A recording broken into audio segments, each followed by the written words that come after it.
The America's Democrats podcast, a project of 21st Century Democrats, is made possible by contributions from our listeners. Want to do more? Go to americasdemocrats.org and click Donate.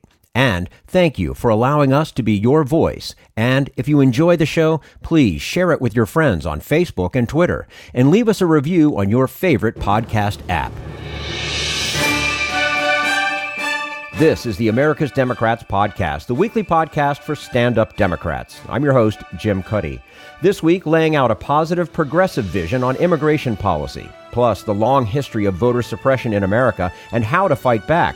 And Bill Press talks with author Igor Volsky about building a future with fewer guns. Had enough of Fox News, the House Freedom Caucus, and Donald Trump? If you want the facts that you won't get from them or from the fake news sites of the alt-right, then stay tuned. Our sponsor, 21st Century Democrats, works hard to get everyday Democrats involved in returning our party to its roots and to success at the ballot box. Sit back and listen, then stand up and fight. And follow 21st Century Democrats on Facebook for all the latest progressive news. We're glad you can join us. As President Trump continues his attack on immigrants and American values, the role of Democrats in Congress couldn't be more important. With a deep history in immigration law and policy, Tom Jawetz outlines the priorities for an immigration system that truly lives up to our nation's ideals and actually works. And we say hello to Tom Jawetz, Vice President of Immigration Policy at American Progress. Prior to joining American Progress, Tom served as Chief Counsel on the Immigration Subcommittee of the House Judiciary Committee. Tom Jawetz, thanks very much for joining us today on the America's Democrats podcast. Thanks so much, yeah. And it's our pleasure to have you with us. As we go through this debate over a wall, it is important to keep our attention on the larger issues of immigration. And you've given us a pretty clear outline on how to do that. And one of the priorities that you identify is the need for stronger oversight on immigration.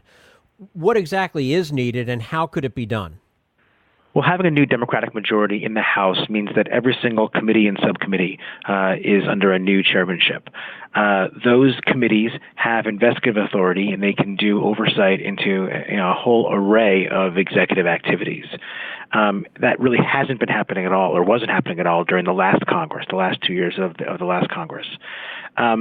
The area in which we've seen, the greatest abuses by this administration, by an administration led by someone who even Trump's supporters essentially sort of acknowledge, and maybe in some cases are exasperated by his general lack of discipline. But you have an administration that really has shown no desire or ability to police itself. And so if Congress is not doing its job and providing proper oversight, then really no one is doing proper oversight. And that can be extremely dangerous when you've got an administration such as the one that we have right now. And so looking specifically at the area of immigration, there are so many areas in which Congress can do important oversight, beginning with what we've started to see, which is hearings in multiple committees looking at the policy of family separation. Right, as a result of congressional oversight, working in conjunction with some of the internal watchdog agencies at the Inspector General's office of HHS and DHS, we've learned that the family separation policy was far worse than we'd believed it was initially, and that it's ongoing, right? And so not only was it the case that through family separation, several thousand children were taken from their parents, but even before the policy was publicly known, there were thousands of other children who were taken from their parents, and the government right now is actively fighting in court against the obligation to actually provide a full accounting of those separated children. Family separation is still continuing to this day. There are still children who are being taken away from their parents without any standards guiding when Border Patrol agents will make the decision to take children from their parents and how they will properly track those separations. So that's one small area. But you can absolutely imagine that different committees of jurisdiction can look into things like the systematic attacks on legal immigration that are taking place in many different ways throughout this administration. The undermining of our refugee program, right? We've had an historically important role in resettling the world's refugees since the Refugee Act of 1980 was passed.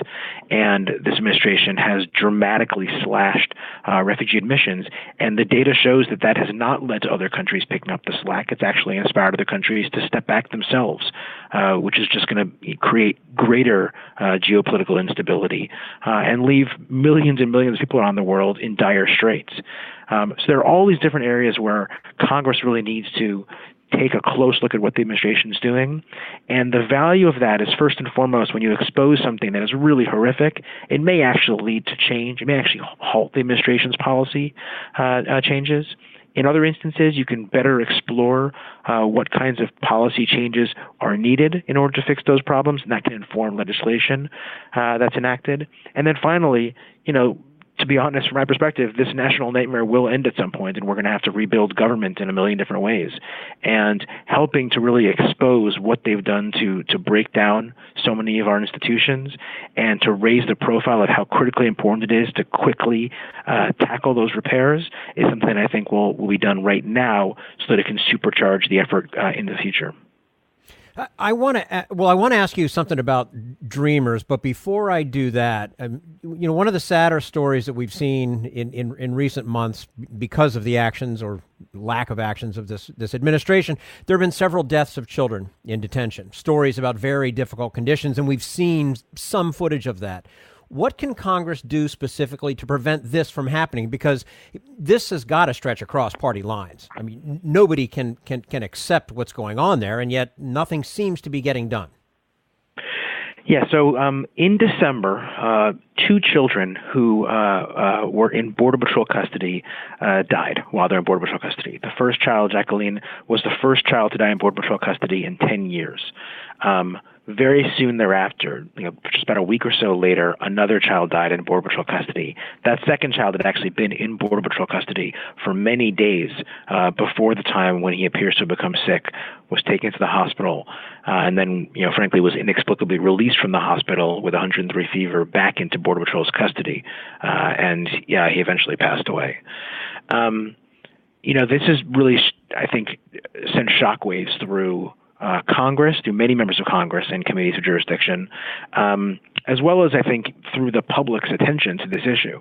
What we saw was that in the immediate aftermath of the second death, Customs and Border Protection announced that they would be providing medical screenings to all children in their custody. And in the months that have passed since then, they've been putting out a public narrative that they're suddenly dealing with a crisis of sick children in their custody.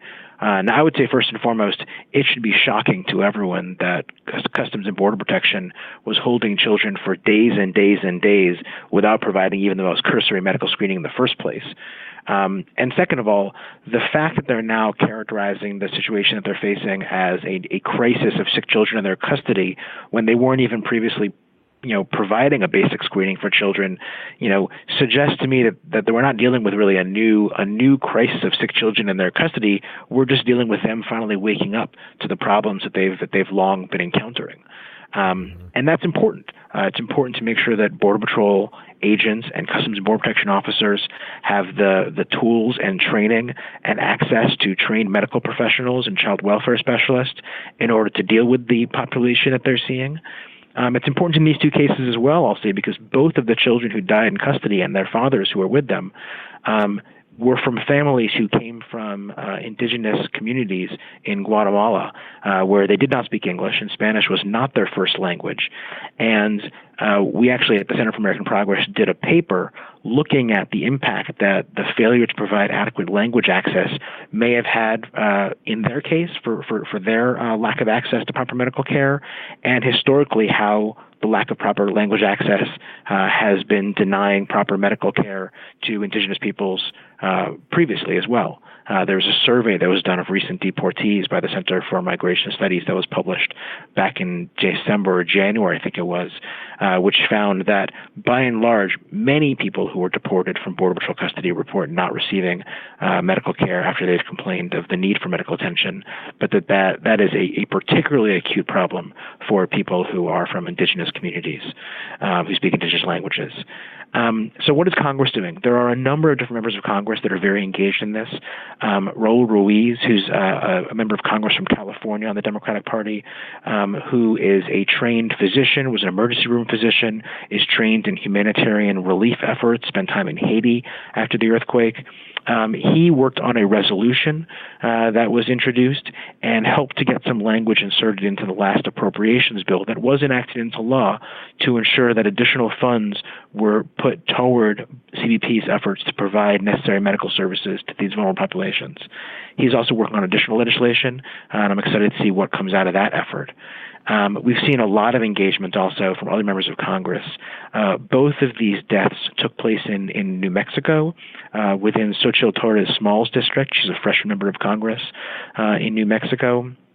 And at a recent hearing with Secretary of Homeland Security Kirstjen Nielsen, Congresswoman Torres Small asked Secretary Nielsen about the status of the two investigations into those deaths. And the Secretary's answer essentially was that they're going nowhere because they're waiting for responses from the medical examiner's office. We don't have enough information, to be honest, to credit whether or not that's true. I will say that the Center for American Progress, in a couple of months ago, in January, filed a Freedom of Information Act request with the Department of Homeland Security for all records pertaining to both of these children who died in their custody, including any and all video footage of the locations in which they were held or during transit. We've not received a response to that FOIA request, and so it is something that we're going to continue to follow up on. Just amazing to me. We're speaking with Tom Jawetz, Vice President of Immigration Policy at American Progress. Tom, the debate over what to do about Dreamers, it's one of the issues at the center of the current immigration debate. What is a reasonable way to resolve this debate? Oh, yeah, I was taking a step back. Let's just be clear. When we say Dreamers, what are we talking about here, right? Dreamers are people who came to the United States when they were children, and they're undocumented. They came oftentimes they came undocumented. Sometimes they came with their parents on a visa and they overstayed or they fell out of status. But these are undocumented individuals who came to the country as children, and in most cases know no country other than this one as their home. If you look at something like the DACA program, which the Obama administration created back in 2012, by definition, not a single one of the more than 800,000 young people who received DACA at one point in time or another has been in this country for less than 12 years at this point. By definition, they've all been in the United States since 2007. And the average DACA recipient came to this country at a very, very early age. And so they spent, far more than the majority of their lives in this country. They've been educated in our schools. They're starting businesses. They're in our workforce. So, what do you do with them? I think the answer that the American public has for many years gotten behind is you got to find a way to provide a path to legal status for them. These are not young people who right now have the ability to simply snap their fingers and adjust their status to that of a green card holder or a citizen and quote unquote get legal. There just isn't that pathway. It doesn't exist. And, I'd venture to say for virtually all of them, basically, if they were to leave the country and try to find some new path to return here, under our laws, they'd be banned from coming back into the country for, potentially 10 years, just by virtue of the fact that they, came here as children and have been, living and had a period of unauthorized status at some point in time. So, thankfully, we now have legislation that I expect to be moving in the House of Representatives in the next month and a half or so. And it's very soon, I think, going to have, 218 co-sponsors on the Democratic side of the aisle. It's H.R. 6, the Dream and Promise Act of 2019. I think back to when I was in Congress in 2010, when I worked in Congress then, and after the election, when the Democrats were, the election has happened, Democrats were going to be losing control of the House of Representatives. They put the DREAM Act on the floor, and the bill passed the House, and it got a majority of support in the Senate. It got 55 votes in the Senate, but it didn't get 60 votes to break the Republican filibuster. But that was a move that was made, during a lame duck session, and it got the support of a number of Democratic members of Congress who had just been voted out of office. I honestly can't say at this point in time now, and I don't think I could have said then for sure, whether or not many of those members of Congress who were feeling vulnerable in their reelection efforts would have supported the bill if they had been put to that vote before the election. I think many of them felt freed up to vote for it after the election, and I think you could feel that on the House floor. There was sort of jubilation, even in a tough time for Democrats who were losing control of the House, to be able to do something as good as that. And I remember that moment when we passed the DREAM Act, and the gallery was filled with Dreamers who started to applaud when the vote was called. And members of Congress turned around and looked up to the gallery and applauded back, because in many ways it was a victory for immigrant youth who had helped to lead the charge for the DREAM Act. it was a great moment for the House and for the Democratic caucus. I think we're in a much stronger position now. I think the issue has matured over time. I think that it's something that not only does the vast majority of the Democratic caucus, but also by far the large majority of American public believe can and should be solved by Congress. And so I'm hopeful that in the next month or two, we'll see H.R. 6 get marked up in the Judiciary Committee. It's going to go to the floor. I think it's going to pass overwhelmingly, and I suspect we're going to get some additional Republican votes as well. And then the question just comes to what happens in the Senate. And that is going to be a tough nut to crack. I mean, that at the end of the day is going to be what Majority Leader Mitch McConnell agrees to put on the Senate floor. And he has proven to be extremely effective at putting nothing on the Senate floor that doesn't have the overwhelming support of his caucus. And so I don't know how this gets resolved at the end of the day, but that's sort of the direction in which I think things can and should go. I mean, it is progress from where we are right now, so we have that to hold on to. As the nation confronts the task of overhauling immigration policy, Tom, Democrats and progressive Democrats in particular are often portrayed as being against law and order and as advocates of open borders. But what's wrong with that picture? Yeah, I mean, this is something that I think has been a real pet peeve of mine for many, many years, and I think it started from all the time that I spent sitting in the council's chair during immigration subcommittee hearings and markups in Congress, and hearing people on the Republican side of the aisle just constantly talk about how the rule of law requires this, the rule of law requires that, and really all they really meant was that we can best respect the rule of law by pursuing maximum enforcement of the laws at all times. The fundamental problem with that is that simultaneously everyone agrees that our immigration system is broken. Our immigration laws do not work for American families. They don't work for American businesses. We all know they don't work, right? I mean, in terms of sort of what our undocumented workforce looks like, we have 8 million people in our workforce who are undocumented. But for immigrants and their children entering the workforce over the next few decades, our working age population is going to shrink by millions. So we absolutely need immigrants in this country, and we don't right now have sufficient or adequate legal pathways for the country to get the immigrants that we need to be coming to this country and continuing to contribute to its vitality. And so what's happened? Over the last few decades, we have had consistently, essentially, an extra-legal immigration system. We've had immigration outside the law. Now, if your position is that that's the reality, right? If that's the reality we're working against, and your position is that the best way to show respect for the rule of law is to just maximally enforce our broken system, and you think that's going to show respect for the rule of law, I think there's something fundamentally wrong with that. You're not going to fix our broken system just by maximally enforcing the broken rules on the books today. We have to change the rules. We have to change the immigration system so that we actually have a system that can expect and deserve compliance, so that people can actually have pathways to come to the United States in order to fulfill all the very important purposes that we want: family unity, having a proper working age, proper match for businesses who need workers and individuals in other countries who want an opportunity to contribute and better their own lives, better the lives of their children. We need to make sure we have proper flows for humanitarian individuals who need humanitarian assistance, because that's at the core of what this country was founded upon itself. If you don't have those things, you don't have a proper functioning system that actually works, you just end up with the system we have today, which is a system that doesn't work. And I think that's the main thing that people need to understand. You can't enforce or maximally enforce your way into having a better immigration system. Our system doesn't work right now, and we have to build a system that does work. And doing so will actually encourage people to comply with that system. And it'll mean that we have a greater sense that people can and should follow it, and therefore where enforcement is necessary, and you're always going to need to have enforcement of the system that you've created, so long as you're doing so in a way that is consistent with basic due process and fairness, people will feel more justified about the idea that you have enforcement if that enforcement is of a system that itself is designed to work, not a system that we all acknowledge is designed to fail. Before we let you go, it is, of course, an increasingly polarized political climate. What's your hope that progressive policies on immigration can make some headway? Well, I would say, I think if there is a silver lining to the Trump presidency, and we're still only 2 years in, so it's hard to even begin thinking about a silver lining.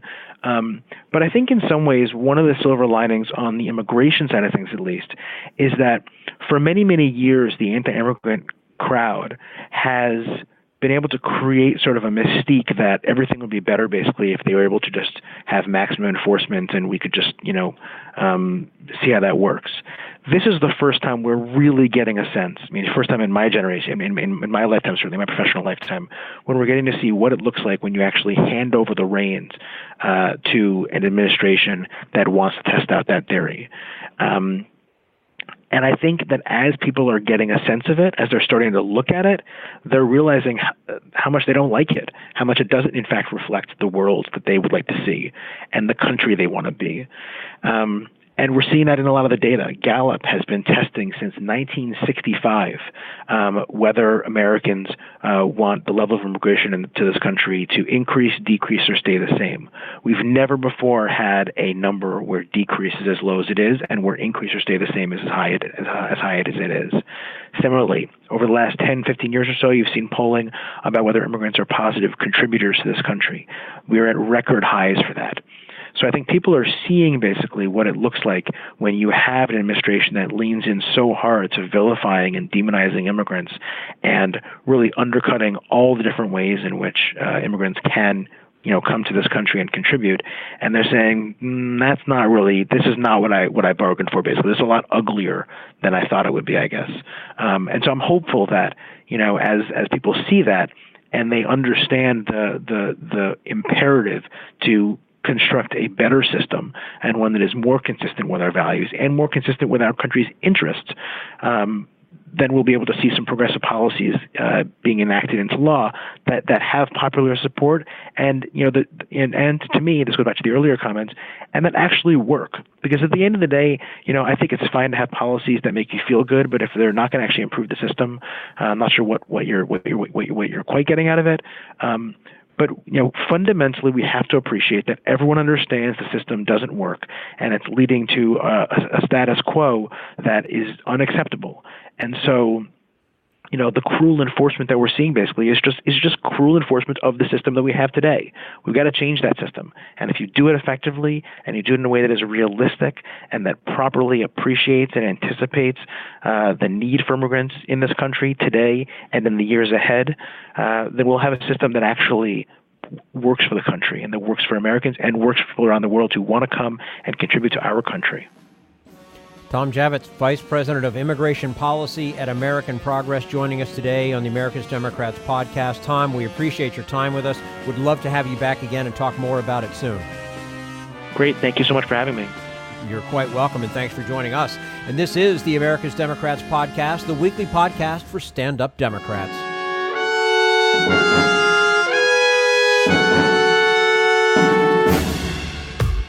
We want you to sit back and listen to this americasdemocrats.org podcast, a project of 21st Century Democrats. But we need you to stand up and fight. Do you want to get involved and help get our party back to its roots and to success at the ballot box? You can make your contribution to help us keep this show going and to elect Democrats who will stand up for democratic principles. Go to americasdemocrats.org and click on Donate at the top of the page. Social Security measure. I believe that we must pass legislation to provide medical care. This is our tradition. When our grandparents came to America, it was the Democratic Party which said, welcome. It was the Democratic Party, the party of Roosevelt and Truman and Kennedy and others, who said that America belonged to all its people, not just a handful of the rich or a few giant corporations. That's why great leaders like FDR fought so hard for Social Security, and why JFK stood up to the insurance companies and their Republican allies to get Medicare. It's not just one thing, or one time, in one place. It's about a whole history of standing up to the Republicans and saying someone has to be on the side of regular working people in America, whether it's defending Social Security or just the way your loved ones are treated on the job. That's what the Democratic Party is all about. And that's why this message has been brought to you by the Democratic Party. Working people like you and me. Paid for by 21st Century Democrats. Not authorized by any candidate or candidates committee. This is the America's Democrats podcast, the weekly podcast for stand-up Democrats. Coming up next, why the founders failed to guarantee the right to vote and what we can do now to turn that around. But first, we turn to Jim Hightower, America's #1 populist, for his common sense commentary. With chaos in Washington, worsening climate disasters, more wars than we can count, and a wobbling economy here at home, the last thing we need is another big challenge. But look out, here comes a doozy. It's AI, artificial intelligence, the fast-evolving science of autonomous machines that can think, learn, and even reproduce themselves. Consider self-driving vehicles. Once the stuff of science fiction, the future is suddenly upon us, with Google, Daimler, and GM rolling out driverless taxis, commercial trucks, and even cars with no steering wheel or gas and brake pedals.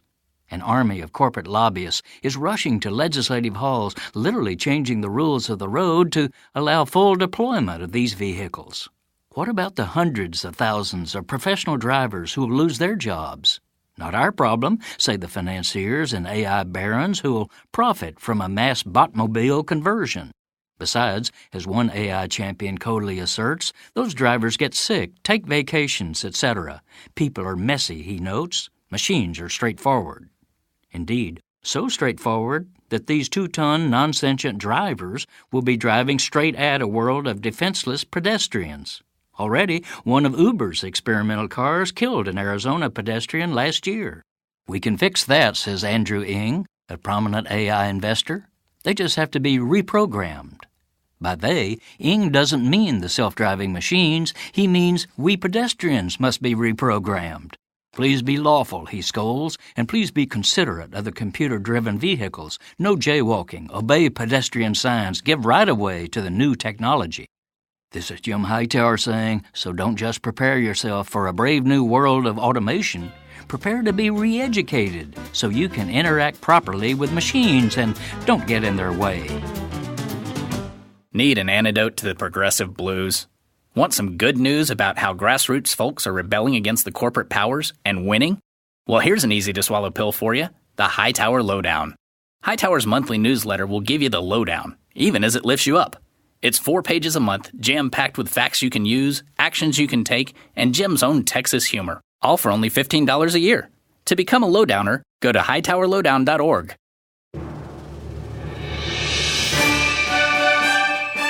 This is the America's Democrats podcast, the weekly podcast for stand-up Democrats. Allan Lichtman has spent 4 decades fighting for the right to vote. His latest book is a sweeping history of voter suppression in America that begins with the founding of our nation. And we say hello to Allan Lichtman, distinguished professor of history at American University and the author of 9 books, including The Keys to the White House, The Case for Impeachment, and The Embattled Vote for America from the Founding to the Present. Allan Lichtman, thank you so much for joining us today on the America's Democrats podcast. My great pleasure. And ours as well. Now, I imagine it may surprise many people to know that the right to vote is not enshrined in the Constitution. To put it simply, what were the framers thinking? Here's the key. We are the world's oldest continuous democracy, dating back to the late 18th century. And that's given us some real benefits, strong democratic traditions, despite a civil war, generally stable politics. But it also saddles us with outmoded 18th century ideas. And one of those ideas that the framers had was that the voting was not a right, but it was a privilege, and a privilege accorded to only those with a stake in society, and only men, for that matter. And the real debate at the Constitutional Convention was never over whether to guarantee a right to vote. The real debate was over whether the framers should enshrine economic qualifications and gender qualifications into the Constitution. Ultimately, they decided to defer to the states and guarantee no right to vote, establish no economic qualifications. And the reason was not principle. The reason was they had to get the states to ratify the Constitution, and they did not want to override the state's discretion on setting qualifications for voting. And all subsequent amendments that deal with voting have all been framed negatively. So states can't deny the right to vote based on race or sex or age, 18 or over, but none are phrased positively. What have been the consequences of this failure on the part of the framers? Consequences are immense. The vote, as the title of my book indicates, has been embattled from the late 18th century to the present. As most people know, for the great part of our history, the vast majority of Americans were completely disenfranchised. Women, racial minorities, Native Americans. Even though those gross denial of the right to vote have been rectified, the right to vote remains embattled even today as we're dealing with issues like photo voter ID, purges of the voter rolls, felon disenfranchisement. Well, I mean, obviously part of American history, as you allude to there, the fight to expand the electorate, and there have been victories. Does that tell us that democracy is working despite what the founders intended? I think democracy is working, but it's working because people at the grassroots have demanded their right to vote. No one simply handed excluded people the right to vote in this country. They had to struggle, fight for it, and in some cases even die for the right to vote. And this has been a protracted struggle in American history. Women didn't get the right to vote until more than 130 years after the framing of the Constitution in 1920. Racial minorities did not get full voting rights truly until after the Voting Rights Act of 1965, and the struggles continue. It's amazing to think about that date being so recent, and we're so far behind. We're speaking with Allan Lichtman, Distinguished Professor of History at American University. Throughout history, there have also been repeated attempts to call out so-called voter fraud. What's really behind these attempts, and how have they made an impact on democracy? The importance cannot be overstated.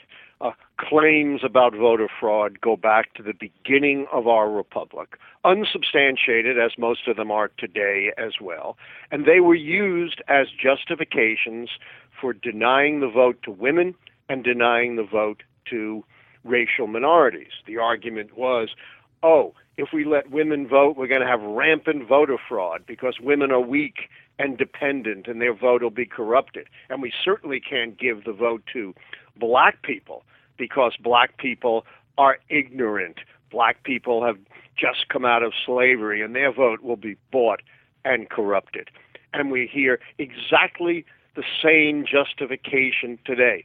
We have to have stringent photo voter ID laws, even though they disenfranchise people, because we've got to stop that rampant impersonation of people at the polls. In fact, study after study has shown that there is virtually no impersonation at the polls. North Carolina adopted a stringent photo voter ID law. It was struck down by the Fourth Circuit Court of Appeals as intentionally discriminatory against African Americans. So what did they do? After this recent election, they went back and adopted another one. And they had the State Board of Election do a study. Over a long period of time, more than a decade, with tens of millions of ballots cast, they came up with 2 cases of voter impersonation. So this is all a ruse designed for political, partisan purposes to keep opponents from voting. Mm-hmm. And it's scary how many people believe these, quite frankly, lies about voter fraud. Absolute lies. Donald Trump is the greatest perpetrator of this. He said 3 to 5 million illegals somehow showed up on Election Day. All of them somehow voted for Hillary Clinton and then miraculously disappeared. It would have been the biggest fraud in the history of the world. And, of course, every bit of evidence says it's fabricated. It never happened. Mm-hmm. What do you consider now to be the greatest threat to voting rights? Yeah, I think there are a number. First of all, these stringent photo voter ID laws. Look, they're not like exclusions of black people or women. They don't exclude huge swaths of the electorate, but they affect the most vulnerable, say, 5%, the more marginalized people. That's why when you take polls, you usually get a majority favoring photo voter ID because most people have them. But the whole point of a democracy is to let everyone vote, not the most privileged. The other very grave threat is, of course, these draconian purges of voters, like we've seen in places like Georgia, which throw people off the voting rolls simply for not voting. You don't have to vote to be an eligible voter. When we did our study in North Carolina, we found tens of thousands of people sometimes didn't vote for 10 years and then returned to vote. Then there were a lot of little things that have huge impact, like closing polls or moving polling places, again, to make it more difficult for the more marginalized people to vote. Mm-hmm. Let's take a look at Florida, where ex-felons gained the right to vote back in November, but now they're facing a backlash in the form of a GOP demand that they pay fees and fines before they can vote. Any surprises to you on this?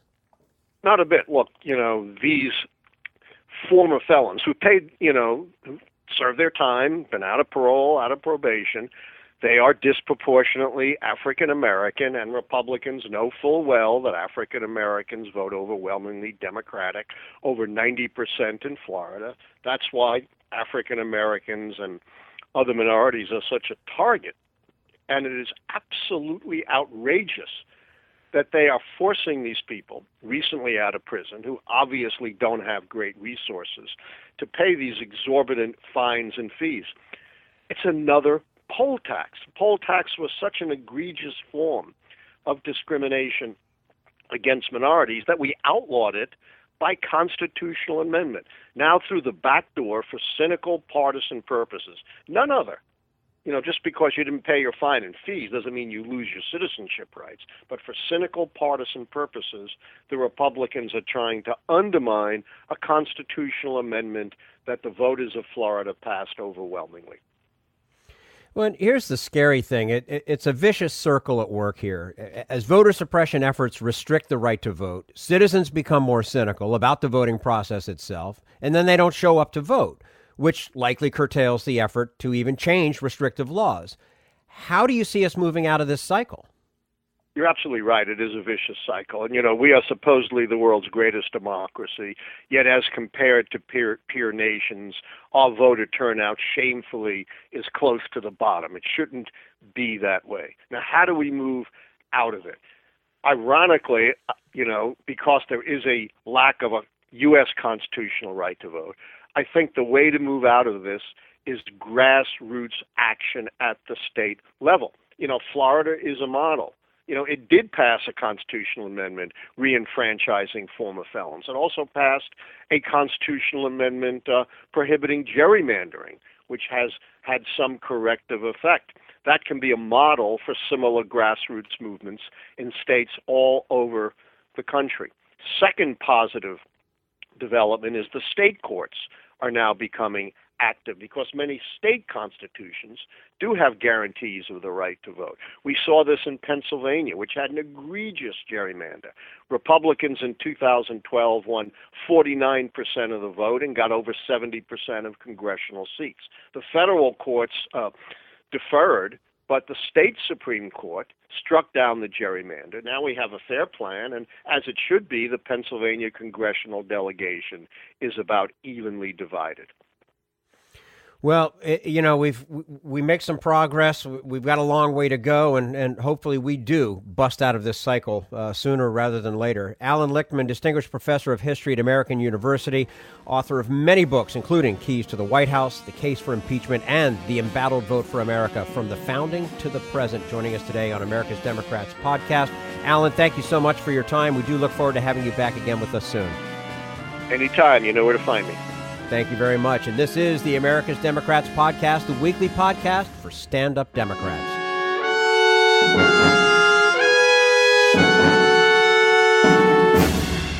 We want you to sit back and listen, but we need you to stand up and fight. Help get our party back to its roots and to success at the ballot box. Make your contribution to keep the AmericasDemocrats.org podcast, a project of 21st Century Democrats, on the air, and help elect stand-up Democrats. Go to AmericasDemocrats.org and click on Donate at the top of the page.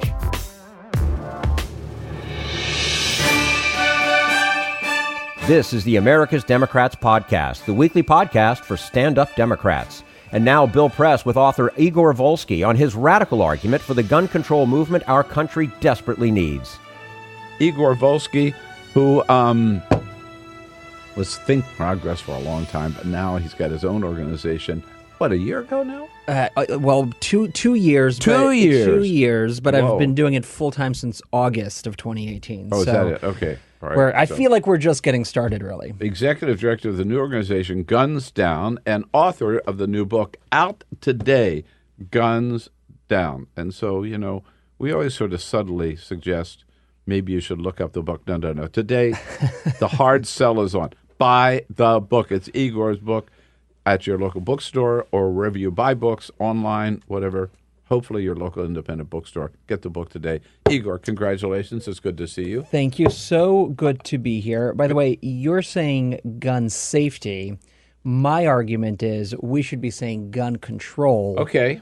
Because guns are inherently dangerous. They're dangerous in almost any civilian hands. They're the problem, and that's what we need to solve for. I'm for gun control. There you go. But sometimes I think that maybe it's a politically correct thing to say. I notice most politicians now use gun safety. Well, you know, they've been saying that for 20 years, right? Really since Columbine. Yeah. And what kind of progress have we made on the federal level in that 20 years? Very limited, I was just going to say, like, almost zero. Mm-hmm. Yeah, right. Can you believe it, though? 20 years since Columbine? Is it? No. April 20th is going to be the 20-year anniversary. I remember where I was. I don't know if you remember where you were. But it really ushered in the kind of modern phase of this movement. And for the last 20 years, politicians and advocates have been pushing this incremental reform, things like background checks and closing certain loopholes. That stuff is important, but it also just doesn't go far enough. And it doesn't have a real end goal. It doesn't give people a sense of what we're actually fighting for. And in this book, I argue that the long-term goal should be building a future with fewer guns. What can we learn from New Zealand? Oh, the key thing we need to learn from New Zealand is New Zealand and other countries around the world, they don't go around separating people between good guys and bad guys. They don't argue that we just need to remove the firearms from dangerous people. What they're doing is they're changing the environment in which guns are purchased and therefore raising the standard of gun ownership. That keeps everybody safe. Because that's the other thing here, Bill, is that you hear politicians, even those running for president, arguing, well, we just need to disarm deadly people, that's really the problem. But in a country where 2/3 of gun deaths are suicide, 2/3, it's a framework that doesn't really work. It doesn't really make sense. And I think politicians are using it because they've been using it for the last 20 years. That's the messaging they're familiar with. It's really like muscle memory. And I'm saying it doesn't make sense on a policy level. It hasn't gotten us anywhere politically. We need to ask in 2019, on the 20th anniversary of Columbine, we should be asking for what we really want. Just say it. Don't be afraid of it. We do it on every other issue. On healthcare, we talk about single payer. On climate, we talk about Green New Deal. Why is it that on guns, we still talk about incremental reforms like background checks? It doesn't make any sense to me. So guns down means just what it sounds like. It means the number of guns should go down. We have right. 393 million guns in circulation, more guns than slow people, down. Bill. I was just more going to guns say, than isn't people. that 393? 393. Which is probably an undercount, actually. Oh, it absolutely is an undercount. Right. More guns than people. More guns than people. And that's part of the reason why our gun deaths are so high, because you look at all of the research domestically and internationally, and it all points to one thing. Where there are fewer guns, there are fewer gun suicides, there are fewer gun homicides, there are fewer mass shootings. Get this. If you look at other countries and in the states that have tougher gun laws. Right. And there's also, Bill, this really surprised me, there are fewer police shootings where there are fewer guns, both you shooting police and police shooting at you. I hadn't seen that statistic. Yes. Well, so what is, if it's not incremental, right, what is the answer? Here's how you do it. And in this Right. book, I have what I call the new Second Amendment Compact, which is a set of policies that gets us towards a future with fewer guns. Now, to be clear, this is going to require kind of a patchwork approach. There's no light switch you can, turn on or turn off and fix everything. But I talk about it in terms of 3 different buckets. Bucket number 1, you gotta regulate the gun industry in a serious way. I mean, I bet people... Manufacturers. And dealers, actually, as well. Right. Because I bet people don't know that the products that the manufacturers produce are not regulated for safety at all. So aspirin, teddy bears, cars, they all go through rigorous testing before coming to market. Guns don't. And so when the industry made a business decision in the late 80s and early 90s, they had a problem about how do you sell new firearms to people who already have a lot of firearms. And so they made the decision to start producing militarized weapons for the civilian market. That's how we got assault weapons in civilian hands, and that's how we got these militarized handguns that use larger rounds. Those rounds are coming at you faster. And now you see in many places across America, people dying of gunshot wounds. They were surviving from the past generations of handguns. It's a big, big problem. So I argue fundamentally reform the way that industry works, regulate its products, outlaw certain products entirely. That's incredibly important. So that's bucket 1, really regulate the industry. Bucket 2 is you got to make guns significantly harder to get. You got to raise that standard of gun ownership. So what I advocate for is, let's say you want a gun. Okay, that means you have to go to the police station. You have to get fingerprinted. You have to do a written test. You have to do a field test. You have to undergo a very comprehensive background check. Not just the NICS system. We know how incomplete that is. But the station is able to tap multiple databases.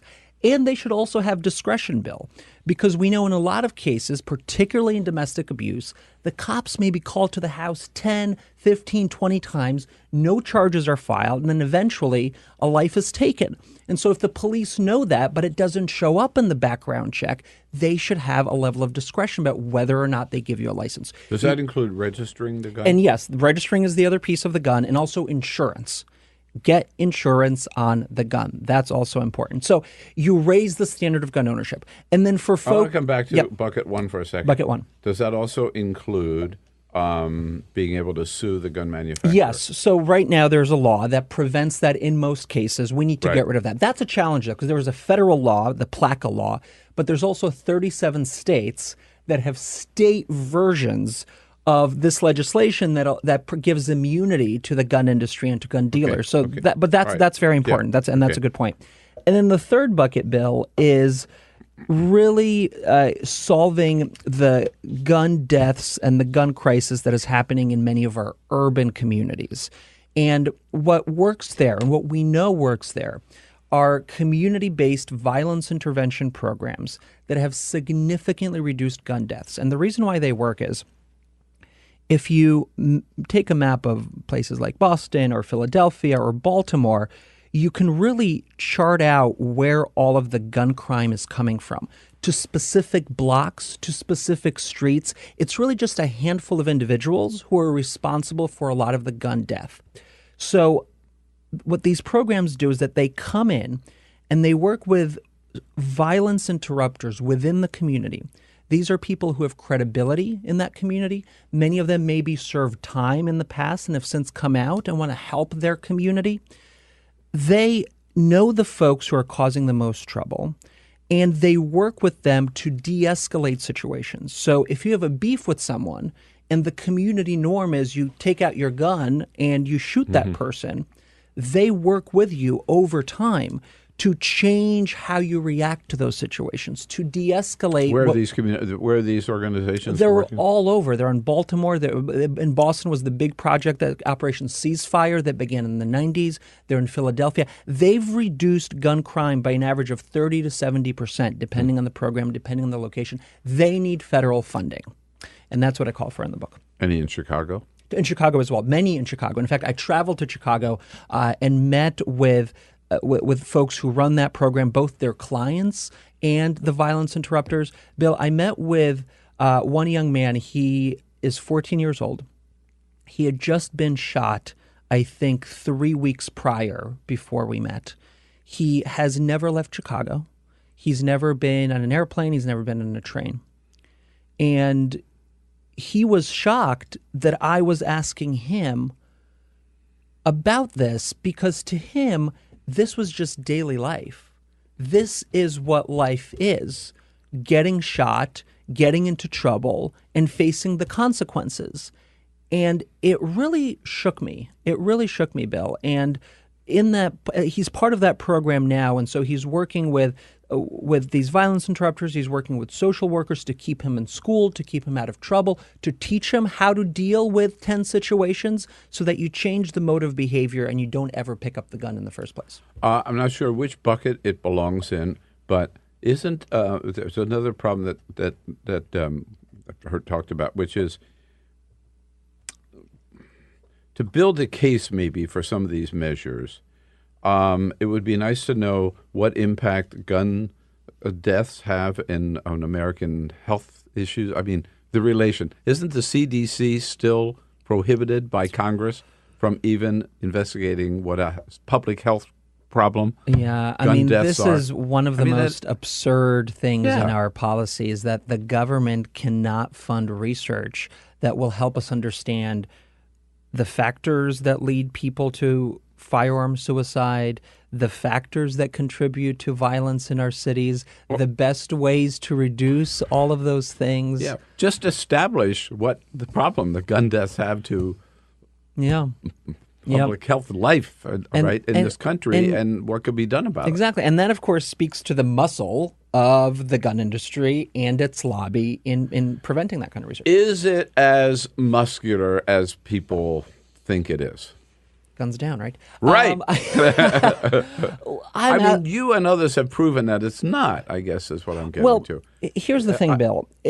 Certainly, and I'm asked this question a lot, right? This is the number one question I get. What can we do? Because the NRA is so powerful. Everybody says, well, we can't do anything because the NRA is so powerful. And I'm fully aware, by the way, that when I first entered the gun movement with thoughts and prayers, right, shaming lawmakers for sending thoughts and prayers in December of 2015, that I in some way contributed to that problem, right? Because I said there's all of this money, they're throwing all of this money around, and with the implication being, what can we do? So this is why I wanted to write this book, right, to answer this question. Look, the NRA isn't thriving under Trump. That much is clear. If you look at the stocks of the gun manufacturers, for instance, they are low. And the reason is they're having trouble in the American market. The number of gun owners is shrinking, and it's shrinking quickly. People aren't hunting, aren't sports shooting as much as they used to. That's actually why the NRA is so focused on undermining the reforms of New Zealand. They have a big campaign going on there. They want to keep markets open for the gun industry worldwide because the American market is really getting smaller. But in terms of how do you defeat the NRA?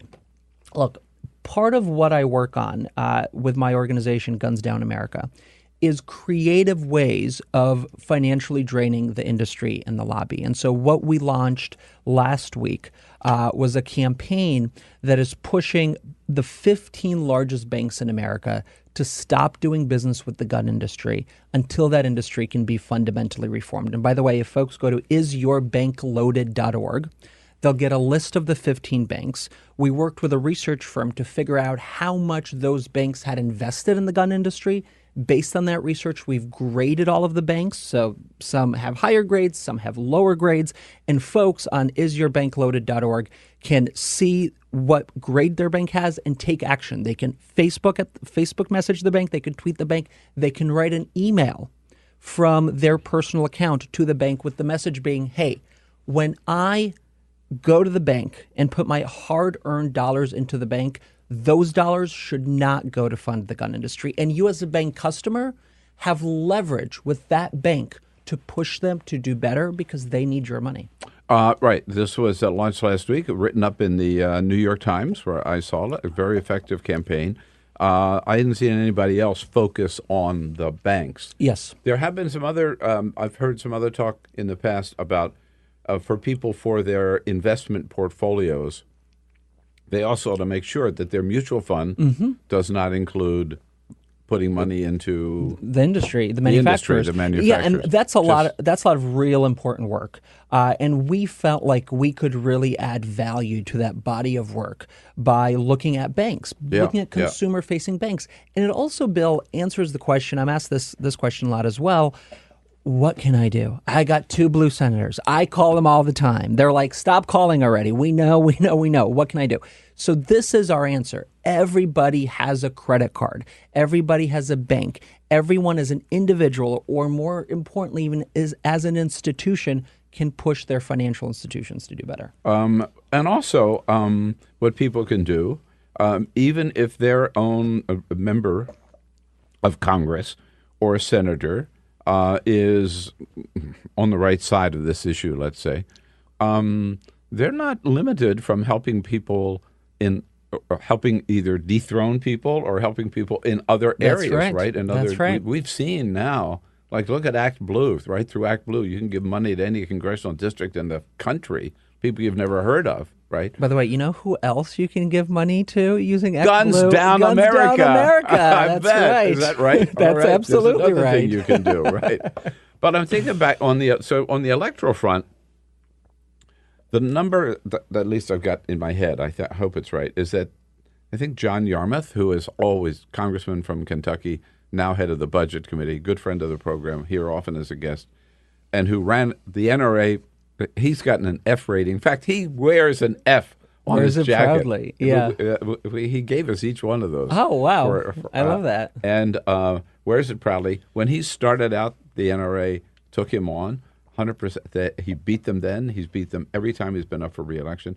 I think he told us there were 17 members of Congress elected last year who were opposed by the NRA, who ran against the NRA. 17 of them. And so about 46, I believe, NRA-backed members lost their seats in the midterms. Yeah. Right. So even, running for Congress, running for state legislature, whatever, you don't have to roll over for the NRA. Bill, the NRA is the American people are really they're on the right side of this, aren't they? And all of the policies we just discussed that I talk about in the book, overwhelming majorities support them. 70% of Americans think we already have licensing. The latest polls, 78, 79% support licensing. Majority support registration. These aren't crazy ideas. In fact, after the Kennedy assassination, Lyndon Johnson set up a committee to figure out what can we do, a commission rather, what can we do to reduce this gun problem in this country? And you know what they came out with? This was I think in 70, maybe the commission report came out. It's in the book. Came out with licensing, registration. In other words, making guns harder to get. These aren't crazy radical ideas. These are things that have worked in other countries. And that's why, by the way, the politicians who are running for president need to embrace this stuff. They got to get away from this incrementalism in the year of big ideas, right? When they're all talking about Green New Deal and all that stuff. Why are we still thinking small on guns? We have to think big. Eric Swalwell, who announced last night on Stephen Colbert, has said, if Jay Inslee has climate change as his issue, Bernie has Medicare for all as his issue, Eric Swalwell says his issue is guns down. Have you met with him, talked with him, or we've talked to his congressional office, and he obviously is very good on this issue. And I think they're probably now in the process of thinking about what is their gun platform. And again, I would argue you have to think bigger. In 2019, in a country with 393 million guns, background checks at point of purchase are just not going to save enough lives. Right. Just too timid. Too timid. I mean, first step. Well, A, too timid, but B, doesn't really have the life-saving effects we need. It doesn't. Even the best science shows maybe a 15% reduction in overall gun deaths. And I think it's actually gun homicides. And that study has been called to question. There's been other studies that show that there's no population level effect at all, no population level effect on these instant background checks. That what really works, again, is the licensing scheme. When you put a lot of time between when you want a gun and when you can actually buy a gun. So did you buy the book yet? Come on, you've had 25 minutes here. Guns Down is the name of the book. You know where to get it. Igor Volsky, out today. Did we have a little win with the bump stock decision this week? Yes. It's great that bump stocks are banned. Bump stocks are just one in a whole series of accessories the industry is producing now. Why? because they're trying to sell new products to an oversaturated American market. And there's all kinds of different things, right? Which, again, goes to my argument of that's good. Now we need to go further. But even that sort of a sad story in that the only way it happened that was that Trump did it by executive order. They could not even get that through this Congress. Yeah. Yeah. I mean, which again, which speaks to the fact that, look, you pointed to the polls, right, and the sense that folks are on the right side of this issue. The majority of Americans support this issue. They need to start voting on it. They need to really continue organizing on it in a big, big way. Just like the other side has spent years ensuring that gun ownership was part of their identity of who they are. It should now be part of our identity to, as Americans, see ourselves as patriots who want to see safe communities and who believe we need to prove to our communities that we could handle guns responsibly. We need to define what freedom means in this country. Freedom from gun deaths. But what do you say to people, and you understand how they could get frustrated that 20 years after Columbine, but after Columbine, after Sandy Hook, after Orlando, after Las Vegas, after Parkland, Florida, Congress still doesn't act? I mean, you can see that some people just say it's impossible. Well, with all your good work and all your enthusiasm and your great book, Guns Down, right? That people are just going to say it'll never happen. Well, here's what I say to that. I just got back from Littleton, Colorado, which is, of course, the site of Columbine High School, where that shooting took place on April 20th, 1999. And I met with high school students who currently attend that high school. They go to Columbine High School. And Bill, I was blown away by how much they know about this issue, how active they are in this movement, the things that they are doing in the school. By the way, one of the students, I don't know if you saw this, one of the students started this campaign called My Last Shot, where she printed out stickers for students to put on the back of their licenses that say, "In the event that I die from gun violence, please publicize the photo of my death. Hashtag My Last Shot." The fact that students need to be putting this on their licenses, Bill, gives you a sense of, A, right, where we live, but also the creativity, right, and the advocacy that young people are doing, the way they're driving this movement. What happened after Parkland is students from all around the country saw themselves in the 17 who died, saw themselves in the students who organized the march, and they understood that's why we do the active shooting drills every month in our school, because this could happen to us.